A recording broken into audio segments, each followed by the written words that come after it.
how to pause YouTube search and watch history. Hi everybody, in this video I'm going to be telling you guys how you guys can pause YouTube search and watch history. So simply open up YouTube Studio, and then after that simply click on the bottom left on your settings, and then after that you just have to click on channel, and then after that click on advanced settings, and then now from over here just simply scroll down and click on manage YouTube account. And now it's going to take you guys over to this particular page, and now from over here simply click on the top right on your profile picture once again, and then after that simply click on settings again.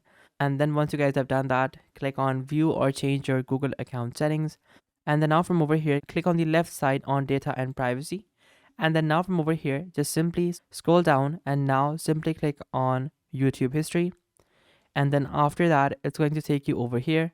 From over here just simply click on turn on to basically turn it on, or just simply click on turn off to basically turn off your YouTube watch history. Now over here you guys can basically check these boxes to basically allow your searches and also allow your voice and audio activity, and also include the YouTube videos you watch to be turned off or to be turned on. So guys, this is from where you guys can basically pause YouTube search and watch history. Thank you so much for watching. Be sure to like, subscribe and share. Till next time, goodbye.